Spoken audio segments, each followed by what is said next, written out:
కన్నవాళ్ళని cut చేయడం అంటే కష్టం కదా. దానికో ప్లాన్ ఉంది బాబా.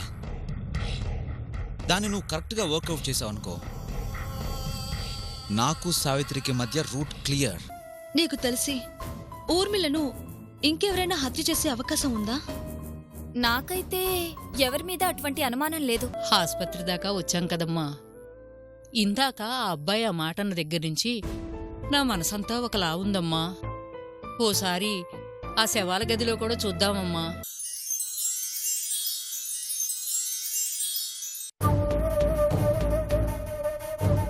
హలో, ఎవరు తాలూకా?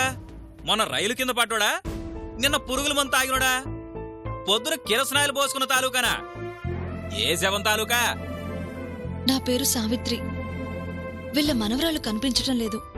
ఏదైనా ప్రమాదం జరిగి మార్చురీలో ఉందేమో తెలుసుకుందామని వచ్చాం. అమ్మాయా? ఈ మధ్య ఆడశవాలేం రాలేదే. అంటే ఆ అమ్మాయి 10 రోజుల నుంచి కనిపించడం లేదు. 10 రోజుల నుంచా? ఈ 10 రోజుల్లో ఆడశవాలు ఏమొచ్చాయబ్బా? ఆ అమ్మాయి ఫోటో కూడా ఉంది, ఓసారి చూసి చెప్పండి. ఏదేది? ఇదిగో.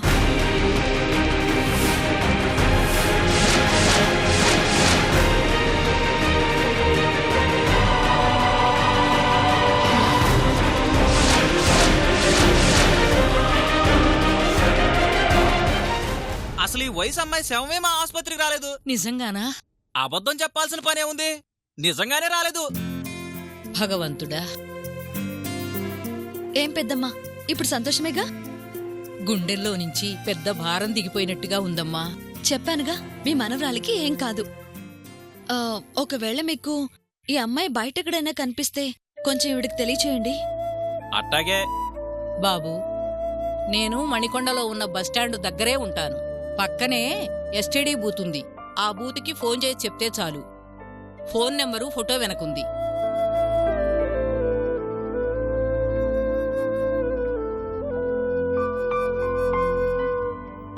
అట్టాగే చెబుతాలే. మంచిది బాబు. వస్తాం బాబు. మంచిది.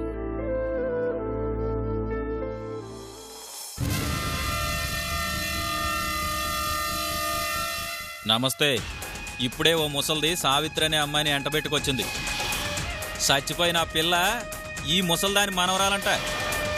ఫోటో చూపించి మరీ అడిగింది. ఎవరూ లేరన్నారుగా, మరి ముసల్దేంది? అది ఫోటో పట్టుకుని తిరుగుతుంది. ఏడన్నా ఎప్పుడన్నా తీగ లాగిందనుకో మన డొంకంతా కదులుతుంది. కదిలిందనుకో మీరే కాదు నేను కూడా లోపలికి పోవాల్సి వస్తుంది. విషయం చెప్తే మీ జాగ్రత్తలో మీరుంటారని చెప్తున్నా. అన్నట్టు కాస్త చిల్లర పంపించండి. ఖర్చులకు అస్సలు డబ్బులు లేవు. మీలాంటి బేరాలు అస్సలు తగలటం లేదు.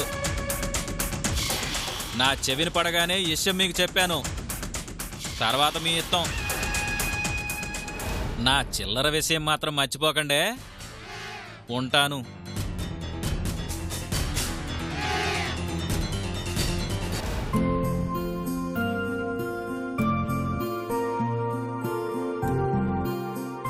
యాండి కాఫీ.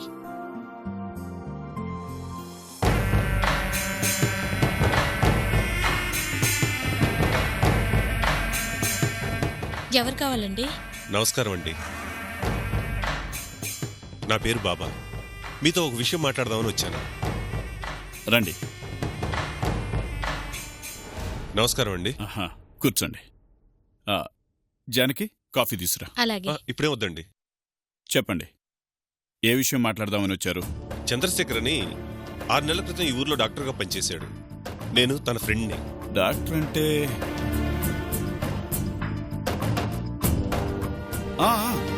అవును, చాలా మంచివాడు. మన సావిత్రి పెళ్లి చూపులకి ఫోటోలు తీయడానికి వచ్చాడే ఆ అబ్బాయే కదూ? అవునమ్మా. 6 నెలలుగా తను కనిపించడం లేదండి. అవునా? కనిపించకపోవడం ఏంటి? అది తెలుసుకుందామనే మీ దగ్గరికి వచ్చాను. మాకు మాత్రం ఏం తెలుసు బాబు. వచ్చాడు, రూపాయి ఆశించకుండా జనానికి సేవ చేశాడు. ఆ తర్వాత మా వాళ్లే ఎవరో అన్నారు, డాక్టర్ కనిపించడం లేదు, ఎవరికి చెప్పా పెట్టకుండా వెళ్ళిపోయాడేంటా అని. సరే, ఏదైనా పని మీద వెళ్ళాడేమో అనుకున్నాం. అంతకుమించి మాకు ఏం తెలీదు. పాపం ఏమయ్యాడు? మీ అమ్మాయి సావిత్రికి తెలిసి ఉంటుంది. తను ఒకసారి పిలుస్తారా? తనకెలా తెలుస్తుంది? మీకెవరికి తెలియకపోయినా తనకు తెలిసి ఉండొచ్చు సార్. తనకు టచ్లో ఉండుండొచ్చు. మా అమ్మాయికి ఎందుకు తెలుస్తుందండి? ఆయన డాక్టర్. మా అమ్మాయి కాని మేం కాని ఏనాడు హాస్పిటల్ దగ్గరికి వెళ్ళేరగాం. ఓసారి ఏదో ఫోటోలు తీయడానికి మాత్రం వచ్చాడు. అదే చూడ్డాం. అంటే మీకు ఎవరికి ఈ విషయం తెలియదనుకుంటాను. ఏ విషయం? మీ అమ్మాయి మావాడు ప్రేమించుకున్న విషయం.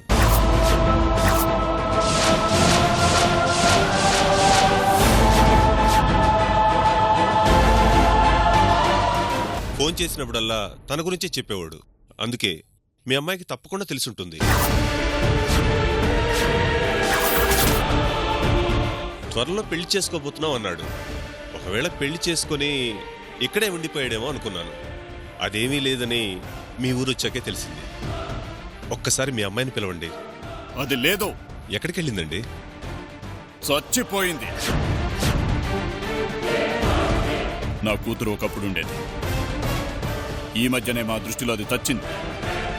కనిపించకుండా పోయిన మీ స్నేహితుడు ఎక్కడున్నాడో వెళ్ళి వెతుక్కోండి. దానికోసం మళ్ళీ మా ఇంటికి రావద్దు. అది కాదండి. వద్దు. ఇక మాట్లాడాల్సింది ఏమీ లేదు. బయలుదేరండి. స్నేహితుడు కనిపించలేదు అన్న కంగారులో మిమ్మల్ని బాధ పెట్టినట్టున్నాను. సారీ అండి. వస్తానండి.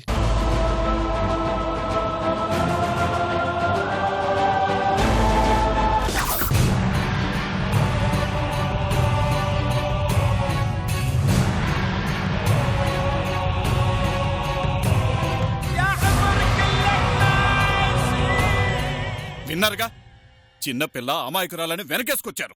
చూడండి, అది చేసిన ఘనకార్యం. పెళ్లి చేయాలని మన బాధలు మనం పడుతుంటే డాక్టర్తో ప్రేమాయణం సాగించిందన్నమాట.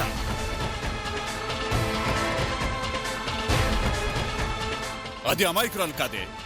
దాన్ని అమాయకురాలనుకున్న మనం అమాయకులం.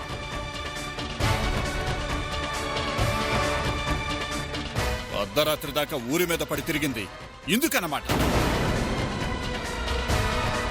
వారితో కులుగుతూ అక్కడికెళ్ళాను ఇక్కడికెళ్ళానని మన దగ్గర అబద్ధాలాడింది.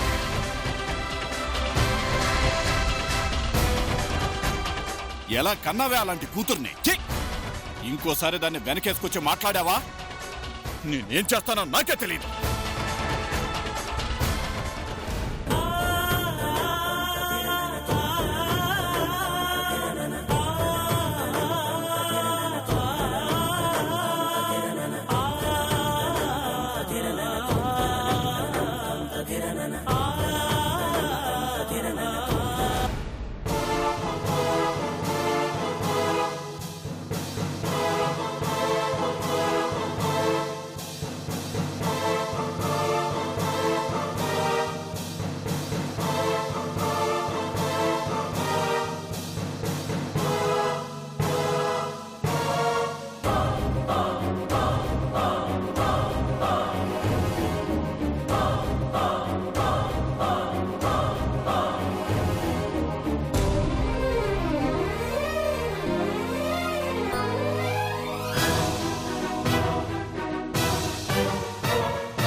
ఇతన్నెక్కడో చూశానే.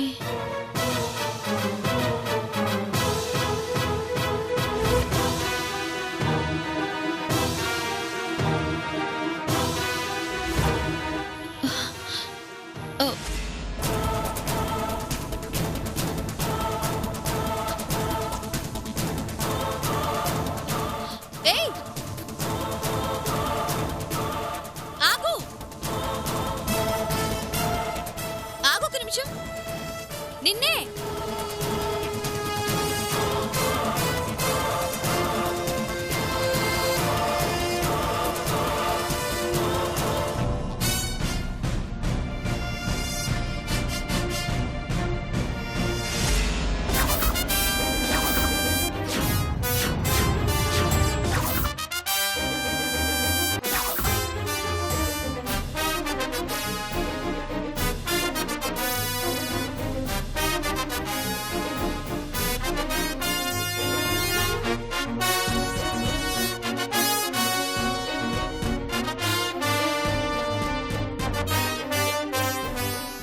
ఎవరు నువ్వు? ఎందుకు నన్ను అలా చూస్తున్నావు? నేనెక్కడ చూశాను మేడం? అబద్ధాలు ఆడకు. ఆ రోజు పెట్రోల్ బంక్ లో కూడా అదే విధంగా చూసావు. అంత ప్రత్యేకంగా నన్ను చూడాల్సిన అవసరం ఏముంది? అదేం లేదు మేడం, నేనేదో మామూలుగా చూశాను అంతే. నువ్వెలా చూసావో నేను గమనించాను గాని మర్యాదగా చెప్పావా సరే, లేదంటే షీ టీంకి కాల్ చేశాననుకో వెళ్ళి జైల్లో కూర్చుంటావు. వద్దు మేడం, నేనేదో చెడు ఉద్దేశంతో మిమ్మల్ని చూడలేదు మేడం. పోయిన నెల 24వ తేదీ ఒక ఆమెను ఎవరో చంపేశారు కదా, ఆమెను చంపింది మీరేనని టీవీలో చెప్తుంటే చూశాను. ఆ చనిపోయిన మేడం కూడా అదే రోజు మా పెట్రోల్ బంక్లో 10 లీటర్ల పెట్రోల్ క్యాన్లో కొట్టించుకుపోయింది. మా బంకులో పెట్రోల్ తీసుకువెళ్ళి అదే రోజు చనిపోవటం, ఆమెను చంపింది మీరే అని టీవీలో చూడటం వల్ల మీరా కాదా అని చెప్పి పరీక్షగా చూశాను అంతే మేడం. మీ బంక్ లో పెట్రోల్ తీసుకెళ్ళిందా? అది క్యాన్ లో? అవును మేడం. నీకు బాగా గుర్తుందా? ఆ రోజు పెట్రోల్ కొట్టింది నేనే మేడం.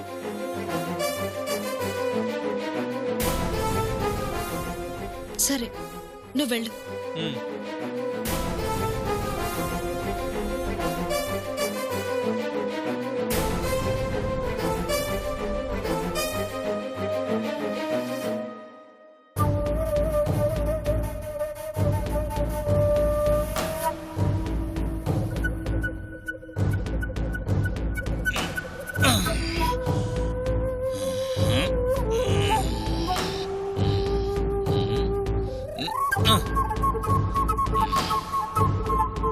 ప్రభుత్వం అందరి గురించి ఆలోచిస్తుంది, అందుకే అడుగడుగునా మందు షాపులు ఎట్టేసింది.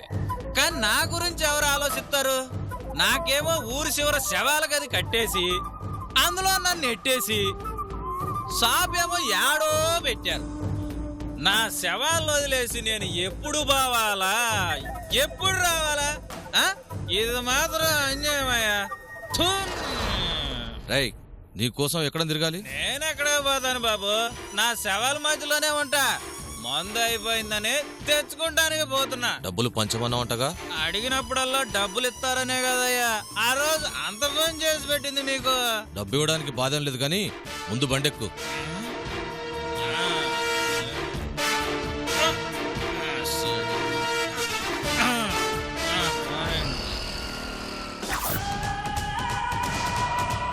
ఎవరో ముసలిది వచ్చిందన్నావంట? అవునన్నా, ఒక ముసలిది మనవరాలు కనిపించడం లేదని ఆ సావిత్రమ్మని ఎంట పెట్టుకుని వచ్చిందన్నా. వాళ్ళకి ఏదోటి చెప్పి పంపించేశాను గానీ ఎందుకైనా మంచిదని మీకు మాట చెప్తున్నాను అంతే. ఆ శవం మనకు పెద్ద సమస్యలా ఉంది, దాని గురించి వెతికే వాళ్ళు ఉన్నారంటే మనకెప్పటికైనా ప్రమాదమే. ఇంకెవరు? ఆ ముసలిది ఒక్కటేనంట్రా.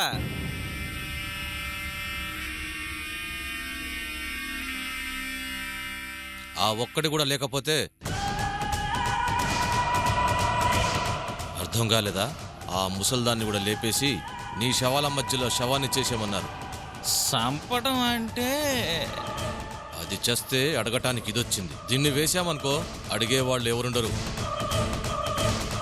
ఉండరు అనుకో, కాకపోతే సంపటం అంటే ముసల్దాన్ని చంపడానికి ఎందుకురా ఆలోచిస్తున్నావు? అది నా మనవరాలని 10 చోట్ల తిరిగిందనుకో 10 మందికి తెలుస్తుంది. అది మనకు మంచిది కాదు. ఒంటరిగా నువ్వు ఈ పని చేయటం కష్టమనే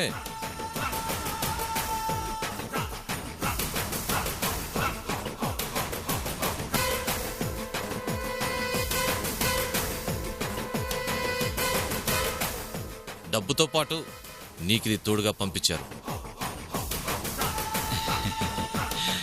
ఇంకా ముసలిదాని పని అయిపోయినట్టే. ఇంక దాని గురించి మర్చిపోమని చెప్పండి. త్వరగా పని గాని. అనా ముసలిదాన్ని మర్చిపోమన్నాను గాని నన్ను మాత్రం గుర్తుపెట్టుకోమని చెప్పన్నా. అలాగే లేరా.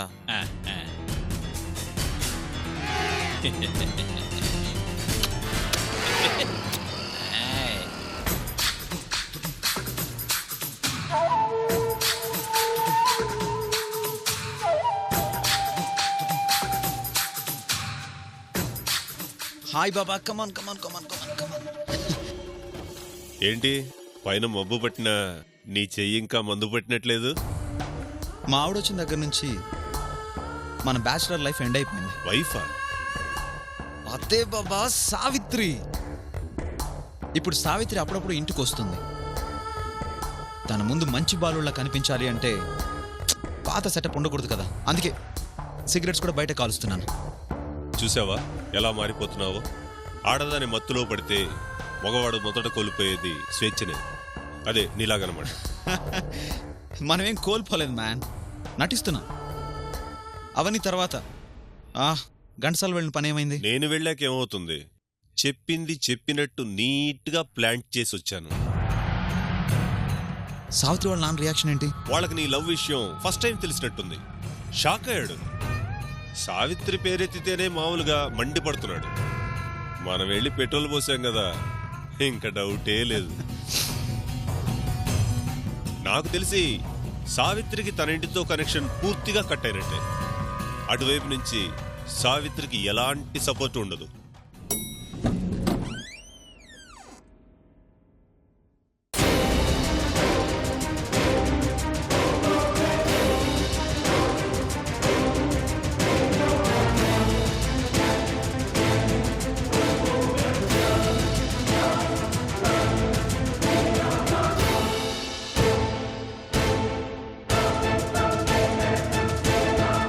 చంద్ర గారు.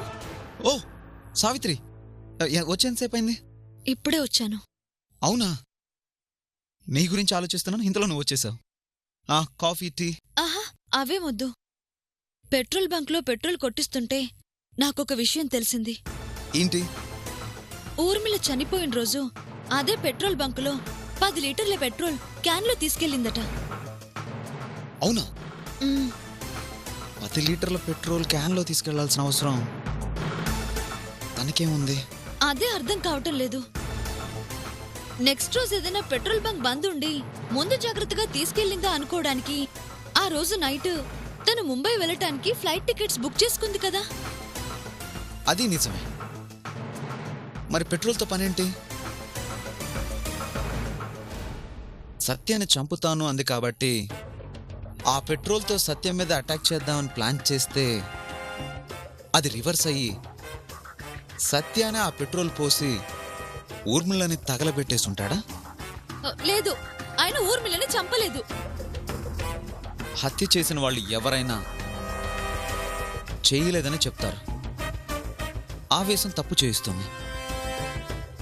ఆ తప్పు తను బయటపడకూడదని అబద్ధం చెప్పిస్తుంది. సత్య విషయంలో అదే జరిగిందేమో. ఆయన హత్య చేశారని మాత్రం అనొద్దు. ఒక మనిషిని చంపేంత క్రూరత్వం ఆయనలో లేదు. అయినా ఊర్మిళ చనిపోయిందన్న టైంలో ఆయన సీడీ షాప్లో సీడీలు రెంట్కి తీసుకుంటున్నారు. నీకెలా తెలుసు? నేను షాప్కి వెళ్ళాను. 24వ తారీఖు సాయంత్రం 8:05 ఆయన సీడీ షాప్లో ఉన్నాడనటానికి ఆ షాప్ ఓనర్ వాళ్ళ రిజిస్టర్లో ఆయన సంతకమే సాక్ష్యం. నా భర్త నాకు అబద్ధం చెప్పరు. మ్యాటర్ సీరియస్ అవుతుంది. ఓకే ఓకే, మంచి చెడు అన్నీ ఆలోచించాలి కదా, అందుకే అలా అన్నానన్నమాట. సత్య చంపలేదు, బట్ ఊర్మిళ చనిపోయింది. అలా అని తను తెచ్చిన పెట్రోల్ తనే పోసుకొని తగలబెట్టుకోదుగా. ఎవరో ఆ పని చేశారు. ఎవరు చేశారనేది తెలుసుకోవడమే మన టాస్క్. ఊర్మిళ పెట్రోల్ కొంది, అదే పెట్రోల్ పోసి తగలబెట్టబడింది. ఓకే, మెల్లమెల్లగా పిక్చర్ క్లియర్ అవుతుంది. నో డౌట్ సావిత్రి, సత్యని విడిపించాలన్న నీ కోరిక తొందరలోనే తీరుతుంది. అందుకేగా ఈ తపన. విషయం తెలియగానే మీకు చెప్పాలనొచ్చాను. ఏం చేస్తారన్నది ఇక మీ ఇష్టం. వస్తానండి. ఓకే సావిత్రి, జాగ్రత్త. బాయ్.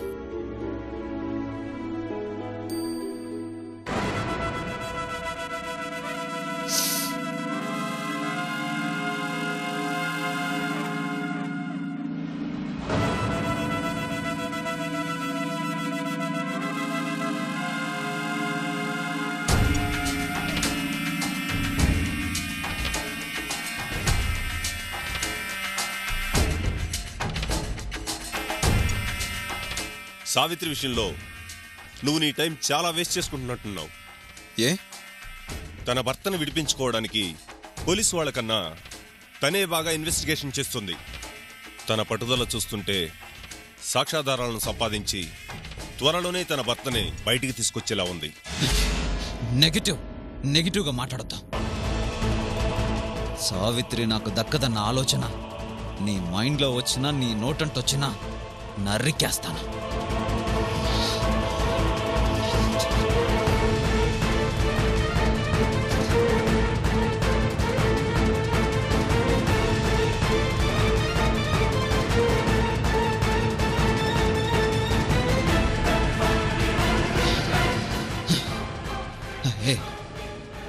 సావిత్రి సత్యగాన్ని కలవడం అనేది జరగనివ్వను.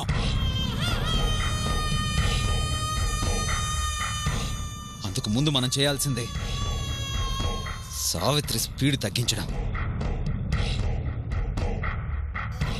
తన ప్రతి మూమెంట్ మీద ఓ కన్నేసి ఉంచు.